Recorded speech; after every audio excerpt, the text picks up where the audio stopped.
aux élections présidentielles, je pense que là, c'est faire vraiment preuve de naïveté. Voilà.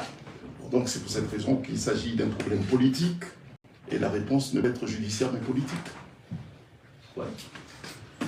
Maître Bamba Diop Feeling Dakar, de sources très proches, vous avez versé de chaudes larmes en prison. Est-ce pour implorer une situation quelconque en prison ou bien pour implorer votre liberté auprès du gouvernement? Je pense qu'il y a une forme d'indécence à m'interroger sur les états d'âme que j'aurais pu avoir ou non dans des conditions qui, vous l'imaginez, étaient particulièrement dures. Je pense avoir maintenu une forme de dignité à tout instant, notamment face aux autorités sénégalaises, qu'elles soient policières ou judiciaires. Je pense avoir aux côtés de mes frères et sœurs de lutte tenu droit à tout instant, de façon toujours respectueuse mais exigeante, et sans concéder à quelconque moment, à quelconque forme de peur, d'intimidation, malgré les forts dangers auxquels nous étions confrontés. Nous continuerons à le faire, encore une fois, que ce soit auprès d'Ousmane Sonko et des nombreuses personnes qui luttent à travers le monde, que nous avons eu l'honneur et le privilège de défendre.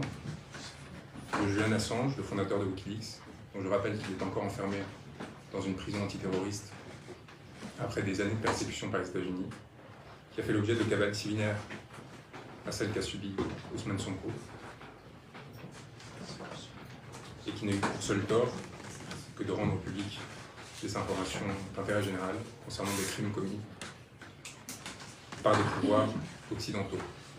J'ai eu son sort à l'esprit très souvent au cours de ces jours où j'ai été arrêté, placé en garde à vue, d'abord en Mauritanie, puis enlevé, transféré à Dakar, et dans les jours précédents, parce que j'avais conscience du risque du piège qui me serait tendu. J'avais souvenir, de façon précise, que le mandat d'arrêt international, dont on n'est pas certain de son existence réelle, qui avait été annoncé par le procureur de Dakar, avait été précédé 48 heures avant d'un signalement du Quai d'Orsay aux autorités judiciaires françaises. Et nous avions la conscience d'une potentielle instrumentalisation de cette situation à des fins politiques, politiciennes, dans mon pays, en France, et de l'instrumentalisation de l'instance judiciaire, non plus seulement à Dakar, au Sénégal, mais également en France. Et dans ces conditions-là, il m'apparaît important de rappeler l'universalité de la lutte à laquelle nous sommes aujourd'hui confrontés, et de l'importance partout de veiller au respect des principes que nous énonçons, parce qu'il en va de la souveraineté du peuple, de leur capacité à défendre leur bonheur et leur droit à la souveraineté et à l'intégrité, et parce qu'il en va potentiellement de notre destin à tous. Les juges auxquels j'ai été confronté à Dakar, les magistrats, pourront demain faire l'objet de cabales similaires à celles que nous avons subies en tant qu'avocats. Il faut qu'ils en aient conscience. Si notre robe ne protège pas, si la fonction de journaliste, si le mandat, parce qu'il y a de nombreux maires qui sont aujourd'hui détenus à Dakar, démocratiques, si ce mandat démocratique ne protège pas, eh bien, c'est l'ensemble des corps intermédiaires, comme on les appelle, qui sont exposés. Alors quelque part c'est bien, parce que ça leur permet de vivre avec la peur que connaissent les simples citoyens, entre guillemets, de se rendre compte de cette vulnérabilité, de ne pas se sentir protégé, mais de l'autre côté, évidemment, ça fragilise l'ensemble des institutions et donc la stabilité du pays. Il faut prendre garde, à force de vouloir préserver à toute fin notre influence, la sorte de cohésion artificielle que les régimes autoritaires permettent sur un territoire donné de mettre en œuvre, de ne pas nourrir, de ne pas mettre en germe la violence, voire la guerre civile. Parce que la décomposition des territoires et des États de la sous-région est encore envisageable, avec des conséquences catastrophiques qui pourraient émerger. Et il ne faut pas oublier que le phénomène djihadiste est nourri par des logiques de concurrence étatique, et nourri par le système tel qu'il existe aujourd'hui, et tel qu'il est maintenu artificiellement, sous respiration artificielle par le régime politique. Il y a vraiment une réflexion à avoir de fond là sur ce qui est en train de se passer. Je pense que ce qui se passe au Sénégal, ce qui se passe au Niger de façon coagulée, et évidemment s'influençant mutuellement. la position de la France, des États occidentaux au Sénégal, est influencée par ce qui se passe au Niger, est influencée de façon générale par les changements politiques qui sont intervenus au Burkina, au Mali, qui s'installent, s'enracinent au Centrafrique, et la peur que cela suscite dans nos gouvernants. Sauf que cela peut amener à des mauvais choix, à des erreurs, voire à des...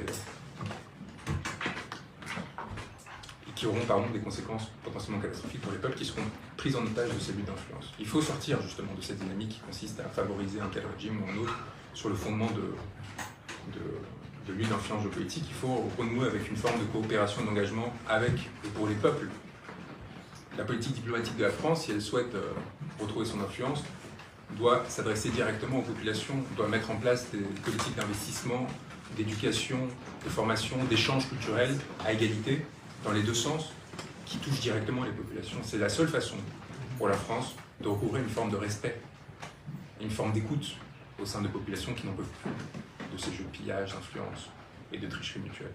Sauf que, et c'est la seule incise politique, peut-être que je vais me permettre par rapport à la situation en France, on a l'impression que notre gouvernement ici est tout aussi aveugle aux aspirations de son peuple souverain qu'à Dakar. C'est ce qui explique probablement que la parole que je porte au nom d'Ousmane Sonko ait cette influence à Dakar, et qu'à l'inverse, la lutte du peuple sénégalais ait cet écho en France au sein d'un certain nombre de mouvements, et notamment les Gilets jaunes. Il y a une identité mutuelle qui s'est créée. On a l'impression d'être confronté à des problématiques similaires. Ces problématiques semblent identiquement ignorées par nos gouvernements sur le territoire, avec des gestions et des formes de violence qui sont certes différentes, à la fois en termes d'intensité et d'organisation, mais qui trouvent aussi des échos communs. Et c'est encore une fois, du coup, à l'horizontale et de façon très humble et très admirative que je me suis engagé pour porter cette parole d'Ousmane en son nom, avec un respect et une admiration qui ne sont pas feintes. Il nous apprend beaucoup, et le peuple sénégalais nous apprend beaucoup à travers lui. J'avais le privilège d'échanger quotidiennement avec M. Sonko jusqu'à son arrestation. Et c'est là aussi, à mon avis, une conscience de la part du pouvoir sénégalais, c'est-à-dire l'importance du lien que nous avons formé, qui peut-être est plus puissant encore que celui qui naturellement se forme entre un avocat et son client dans le cadre d'une affaire pénale particulière. Et c'est probablement ce à quoi le gouvernement sénégalais, mais probablement aussi mon gouvernement, a souhaité s'attaquer pendant cette période. J'appelle encore une fois à un changement d'attitude, non de façon belliqueuse ou provocante, non pour défier que ce soit Macky Sall ou l'Élysée, mais leur demander de prendre conscience qu'ils sont rentrés dans une dérive, qu'ils sont allés trop loin.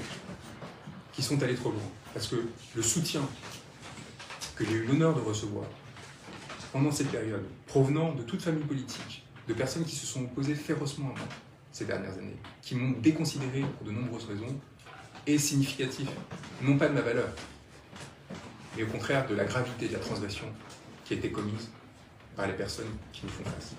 Et c'est pour défendre un certain nombre de valeurs que ces personnes ont décidé de me défendre moi. J'en ai pleinement conscience, et je salue leur capacité à avoir dépassé nos différends pour s'engager de cette façon.